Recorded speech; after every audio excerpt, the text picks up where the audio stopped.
Me too. I love it. Yeah. It just makes me sick almost. I wish I had one.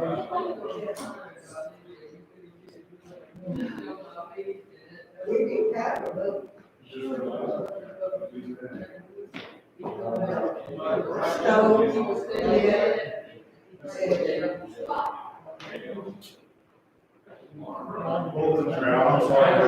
Open fireplace.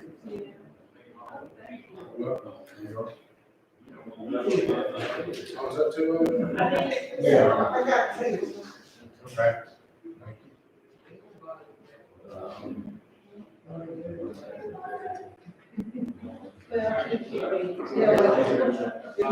Still on that, yeah.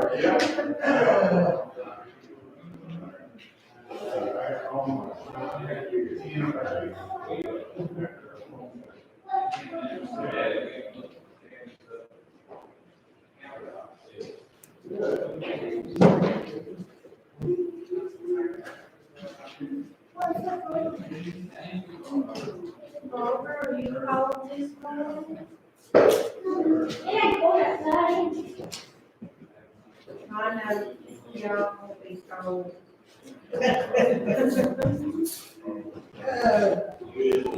Just like keeping your head warm.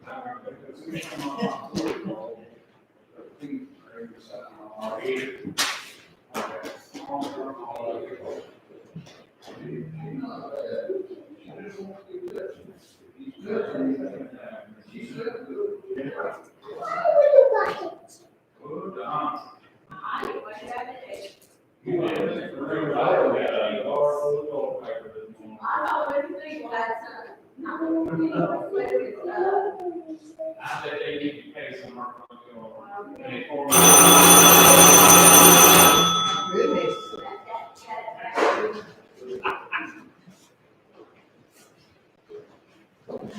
Yes, ma'am.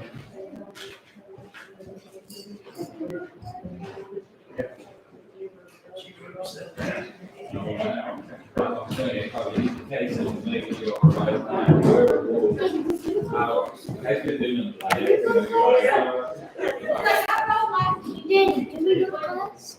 Yeah, good place.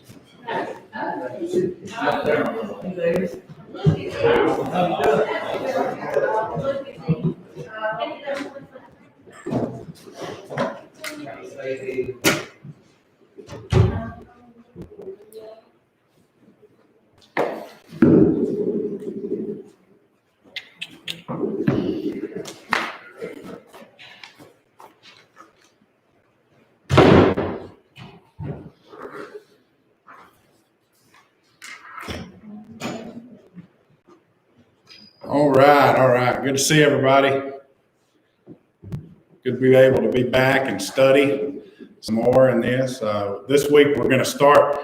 We kind of started a little bit with the definitions, but we've been having some examples more than definitions. This week, I think, is when it really starts, where we're just going to be defining sin, just putting a definition on it and moving on. And so we're going to have some room for you guys to make comments, for us to talk about it and discuss it. So feel free, if you decide to say something, you're not going to interrupt at all. We've got some time because of the fact that the curriculum is a little slimmer. And I think they did that on purpose so that we could have time to talk about it. Anyway, we're going to discuss the first thing that we're going to talk about is the sin of fornication. The sin of fornication. The sin of fornication would be unlawful sex between married or unmarried persons.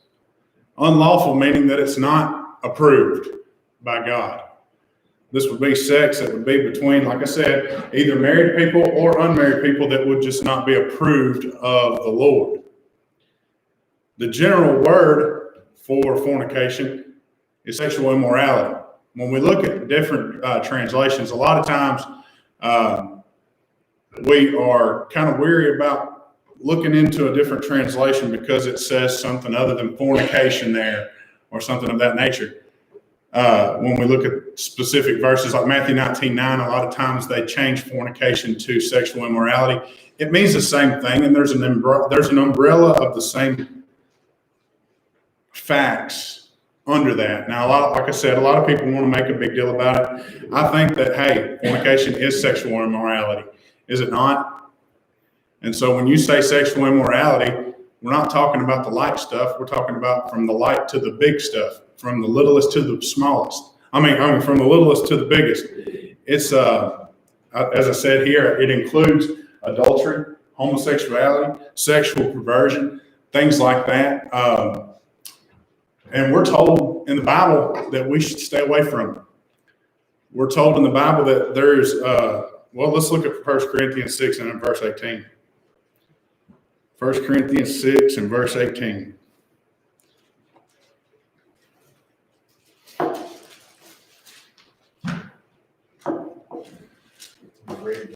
Yeah, go ahead. Like sexual immorality, every sin that a man does is outside the body. But he who commits sexual immorality sins against his own body. Perfect example of a different translation. What translation are you reading from? I believe it's New King James. New King James? Well, the KJV, you've got the New King James and then the KJV, which the New King James is literally just the King James in modern vernacular, so that we can understand it. It says here, flee fornication. Same thing. Flee fornication. Sin, every sin that a man doeth is without the body, but he that committeth fornication sinneth against his own body. You need to flee. Flee. Get away from it. I'm reminded of the verse where it says, resist the devil and he will flee from you. To flee from you means that he's going to get away from you. What we have to do in regards to fornication is get away from it. Stay away from it. Why? Because it's not going to do anything but bring sin into your life, destruction into your life.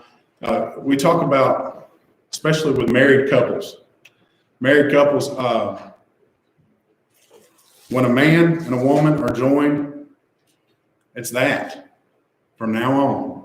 And that's what they have to build upon, their union together. To bring anything else into that is to destroy it. And, it says there that we are to abstain from it. Let's look at 1 Thessalonians. 1 Thessalonians 4 and verse 3. For this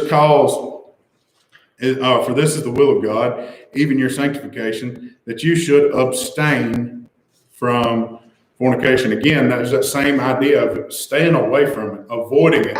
1 Corinthians 7 and verse 2, going back over there.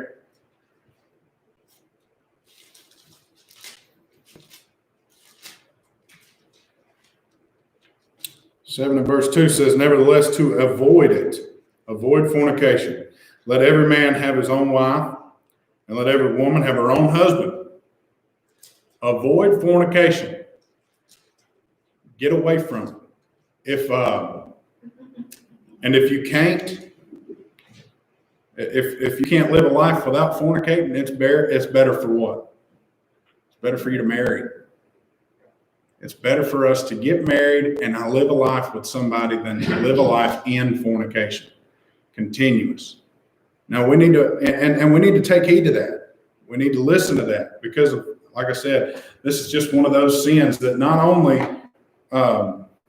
brings destruction upon you spiritually, but physically too.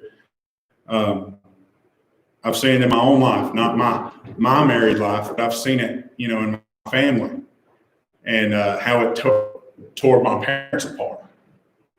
Sad but true.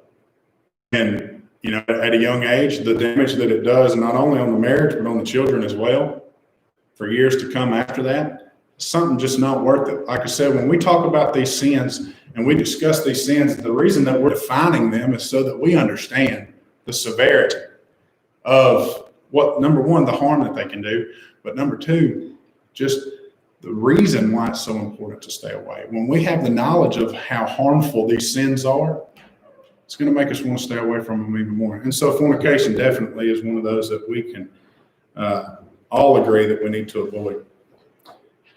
Continued on the next page, because of fornication, the judgment of God comes on this world. Colossians chapter 3. Colossians chapter 3, verses 5 and 6. Mortify, therefore, your members which are upon the earth: fornication, uncleanness, inordinate affection, evil concupiscence, and covetousness, which is idolatry. For which things' sake the wrath of God comes on the children of disobedience. For which things' sake the wrath of God. Now this is, as I said, among that list is fornication. And we have to be understanding that's what brings the judgment of God on this world, those horrible things.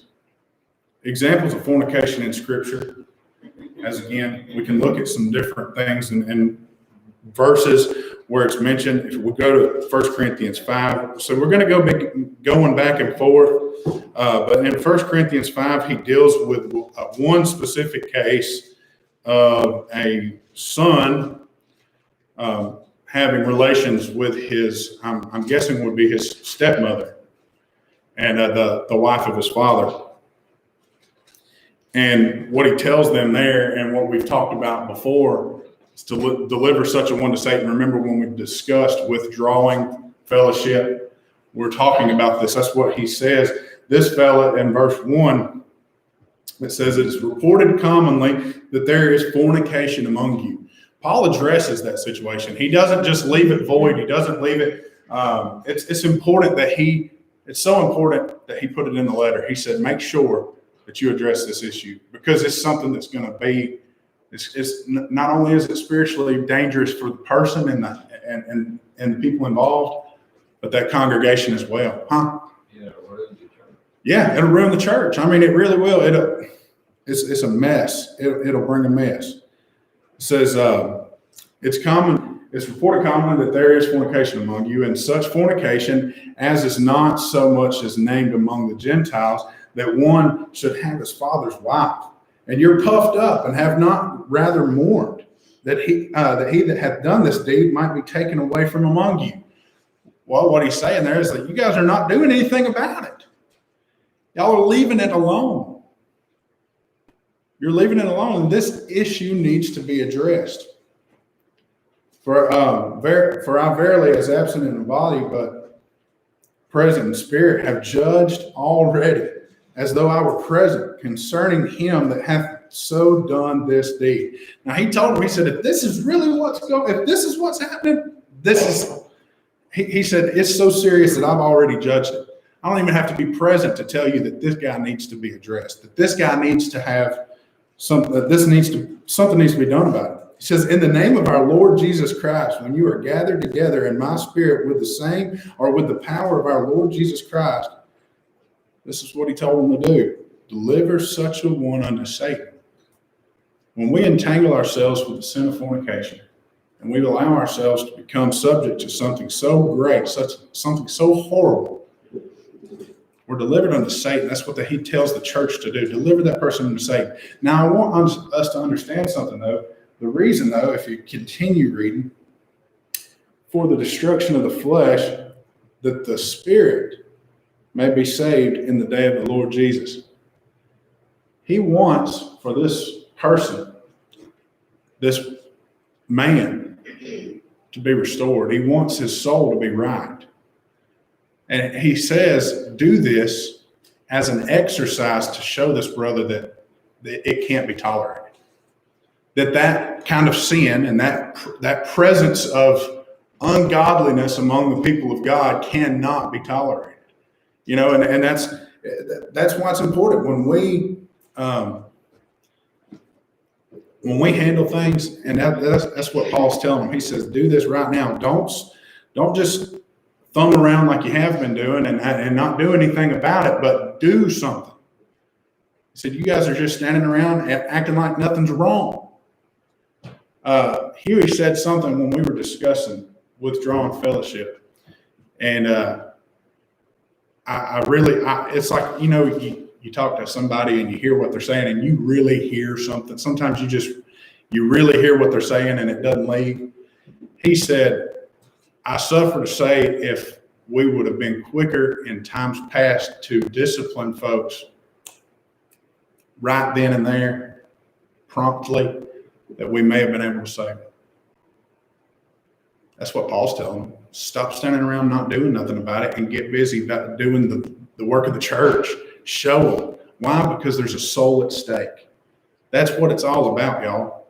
It's all about the soul. And it's all about saving that soul. The reason that we're talking about these sins and defining them again, I'll say it again, is so that we have the knowledge of how dangerous and harmful that they are, not only spiritually, but physically for us. We have to have a knowledge of these things so that when they present themselves, we know, hey, I got to flee from that. I need to abstain from that. I've got to avoid it. I can't be around it.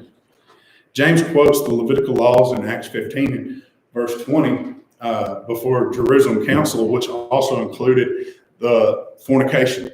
As I said again, the fornication examples you can find in 1 Corinthians 5, Matthew 14 and verses 3 and 4, Leviticus 18, 6 through 23. That's where the laws, that's where the Mosaic law is kind of discussing that sin and how it needs to be dealt with. But look at Matthew 19:9 with me, if you will. And this is one of those that I don't spend a lot of time arguing about. I just say that's what the Bible says, and that's what we have to take it. That's the way we have to take it. It says plainly, I say unto you, whosoever shall put away his wife, except it be for fornication, shall marry another, committeth adultery. And whosoever marrieth her which is put away, committeth adultery. When fornication is involved, when adultery, when you're in a married covenant with somebody, fornication becomes adultery. It's one of those things. It's not just fornication anymore. It's not just adultery is one of those situations that carries consequences with it. Fornication can be repented of just as well as adultery can be repented of, but adultery carries consequences along. When you're involved in a covenant with somebody else and you trespass against that individual, then have you done wrong? Yes. Does that, and what this is saying is when we are in covenant with our wife or our husband and we've done something wrong, we've trespassed against that, what this is saying is that from then on, the person who was guilty of doing that has no right to enter into another covenant. And if he does, then he makes that other person a sinner as well. It's important that we understand the severity of Matthew 19:9. It's one of those things that, like I said, fornication becomes adultery when involved or when introduced into the marriage covenant. And that's one of those deals that, like I said, just carries consequences with it. We don't want to ruin our chances it ruins your life is what it does. It ruins your life. Someone who's guilty, and I've had friends. I've got a friend now that is he messed up in his marriage, and he understands the Bible. He understands the truth, and he understands that from now on, he's ruined his chances of being able to marry again because of the fact that he went beyond that which he was supposed to do. And if you look at this verse, if you marry another, if he which has committed adultery, and whoso marrieth her which is put away for adultery, commits adultery. If the wife, if this individual gets married again, his covenant is soured, pretty much.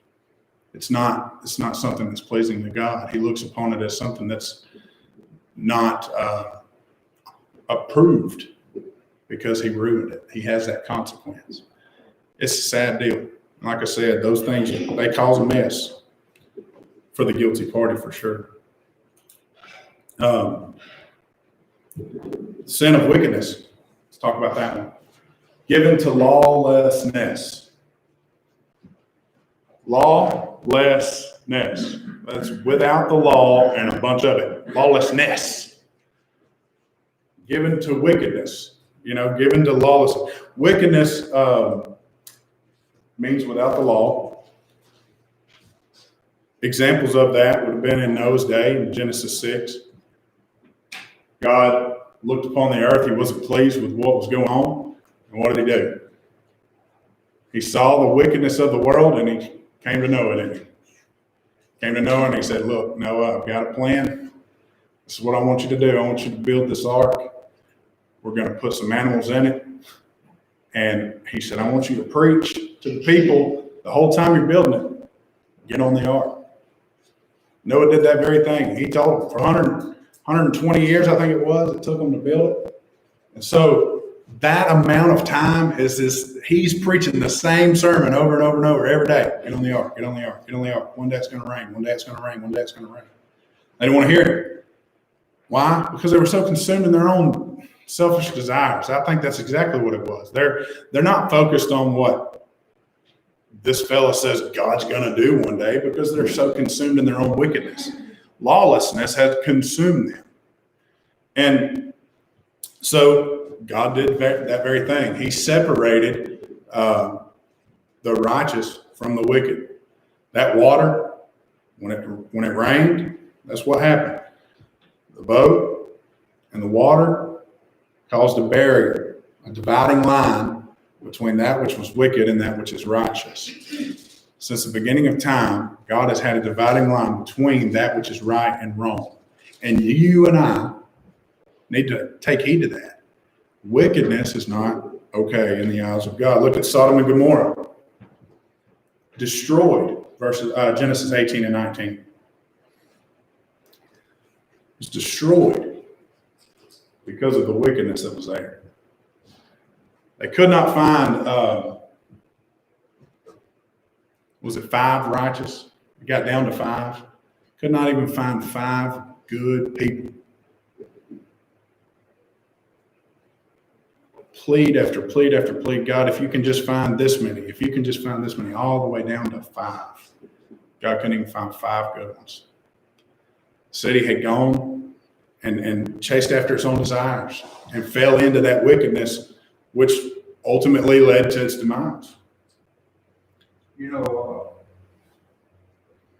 Started saying Job, Lot found this out because when he took, the plain of the Jordan River and so forth, we're told in Genesis chapter 13, verse 13, when he made that decision, that the men of Lot were exceedingly wicked.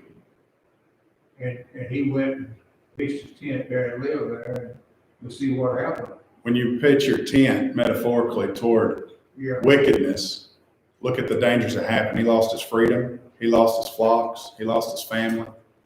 I've got a sermon brewing there, don't I? All them F's right there. We have to remember Lot's losses whenever we're going through, when we're going through life, and we look at those, like I say all the time, Romans 15:4, it's there for our learning. The Old Testament is there so that we can learn from it. Lot messed up. He had his eyes on the wrong thing. Remember, Abraham told him, if you go left, I'll go right. If you go right, I'll go left. What did Lot do? He looked over there and the plains of Jordan were just as green as they could ever be. And he said, that's the way I'm going right there. Well, Temptation. yeah, that's right. Sometimes what looks good is not good.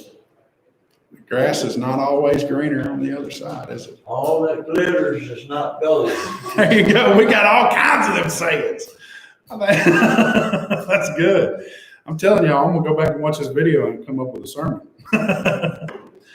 But yeah, we have to make sure we pay attention to those things. Look, I put here, anyone who does not exhibit self-restraint. Well, restraint would be moderation, which is mentioned in Philippians 4, verse 5, he said, let your moderation be known unto all men. That word moderation meaning self-control or restraint. Let your self-control be known unto all men. Why? Because the Lord is at hand. In our lives, the Lord is at hand. You don't know. None of us know the day nor the hour or when, or if we're even promised our next breath, much less tomorrow. We may go to sleep tonight and Lord come get us. We better be ready. We better be ready when we close our eyes, right? And that's it. We've got to always remember, let our moderation be known, our self-control. And that's, because without self-control, you're wild. You're wild. That's the difference between wild and tame. I was dropping Heather off at the hospital the other day, and in the hood of a car, we kept hearing this. Well, we kept hearing a cat meow.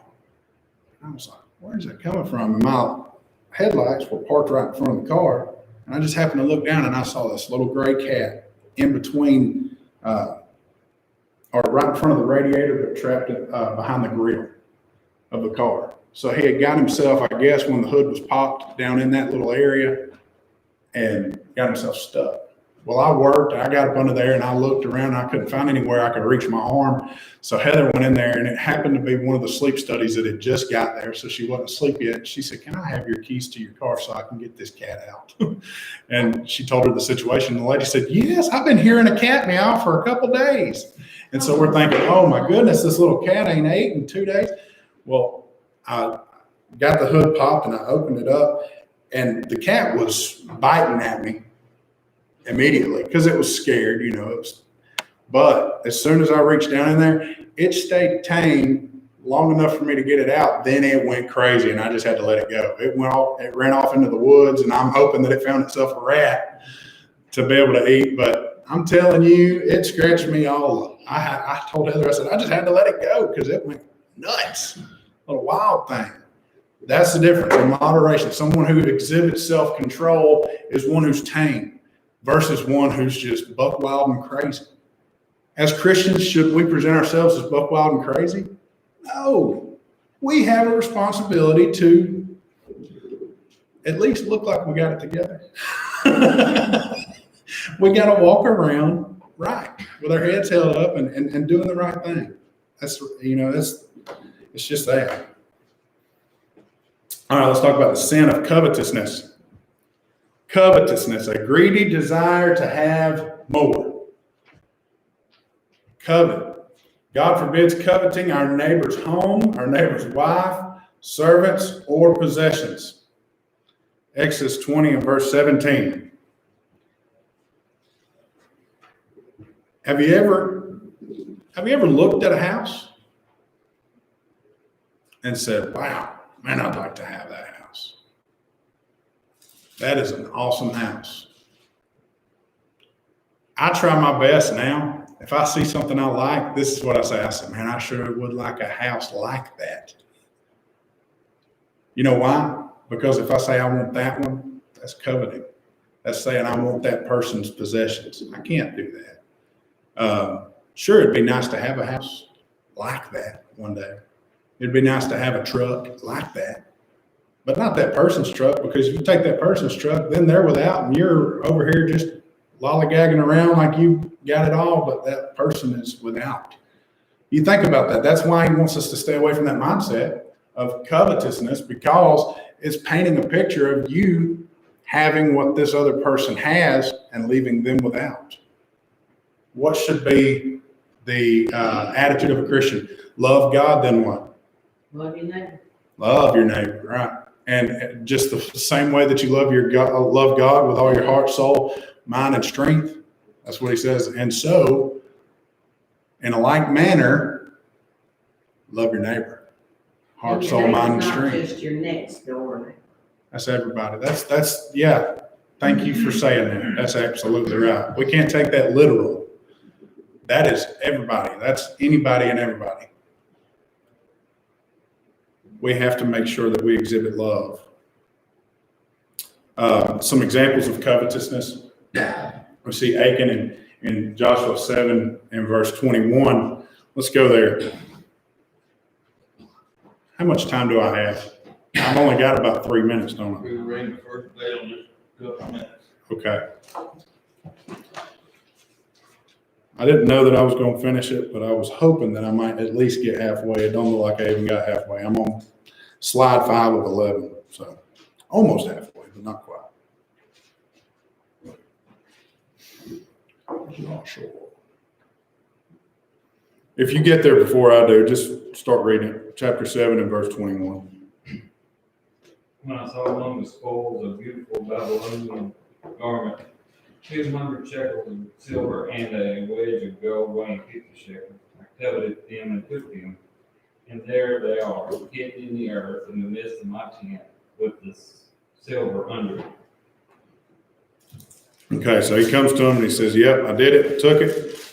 Then look at his punishment. Read verse 25 for us. And Joshua said, why have you troubled us? The Lord will trouble you this day. So all Israel stoned him with stones, and they burned them with fire after they had stoned them with stones. That's not a death I would want to, nobody wants to die, but that sure is a bad way to do it, to go out. Stoned and burned. You know, you think about it, is it worth it? Is it worth it? I don't think it is. You got David with Bathsheba, the sin of Bathsheba in 2 Samuel. He looked down on the rooftop and he saw her. He said, bring her here. What was the next thing after he told the person to bring her? He said, get her and bring her here. Fornication. The person told him, hey, wait a minute now. That's the wife, or it's the daughter of so-and-so and the wife of Uriah, the Hittite. So he had a chance right then and there to say, oh, wait, never mind. Oh, she's married. Never mind. Maybe I shouldn't do that. There was an opportunity for him to stop. It's not like nobody warned him of what was going on here and what the situation was or the seriousness of it. He said, number one, that's somebody's daughter. Number two, that's also, she's taken. And I think it's important that we realize that God gives us a way out. That was his way out, but he didn't take it. And then what did that drive him to do? Well, she ended up conceiving a child, and then what did he do? He had Uriah murdered on the front lines and carrying his own death note. Believe it or not. Put the death note in his own hand. Sin. That's what this does. Sin causes this mess. And then we say Judas. Let's look at maliciousness. I want to go on to that. Maliciousness, a vicious desire to harm others. We've got examples here that would include Haman. When we look at Esther 3, I think it might have been, I don't know if I talked with y'all about it or if I was just studying this on my own. I can't remember now. But did we discuss Esther 3 just recently? About Haman and what he did? It might have been in the Bible class. Yeah. Well, let's go over there.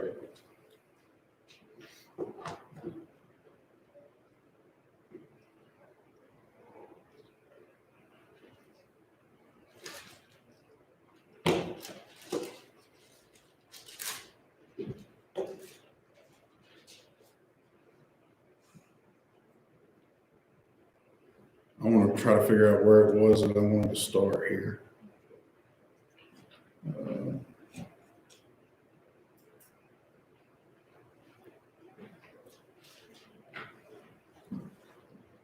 We don't have time.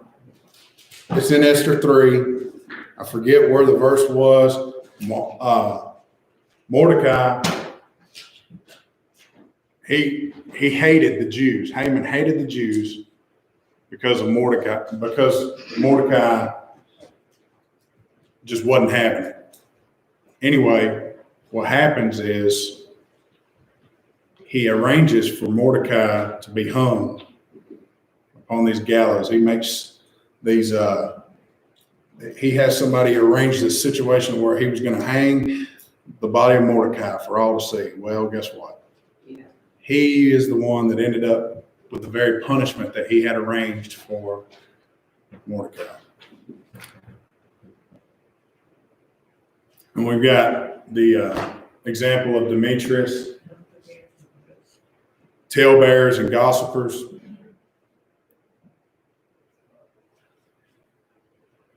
Let's look at the sin of envy.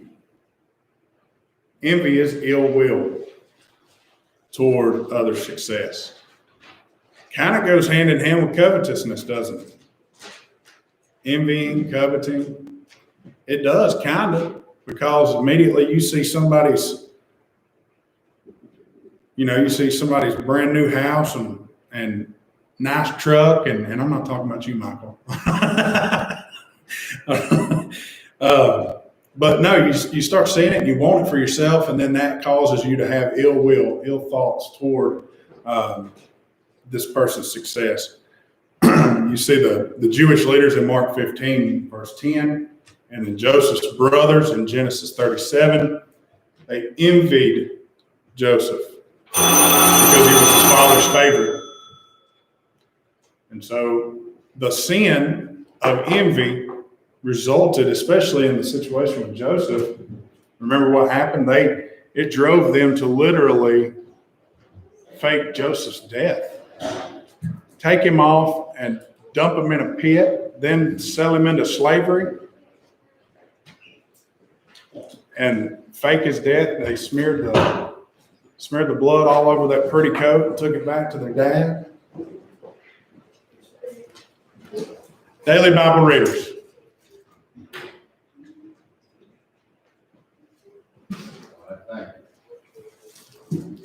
Well, we didn't quite make it, but we got a little further than I thought. You doing a song lead?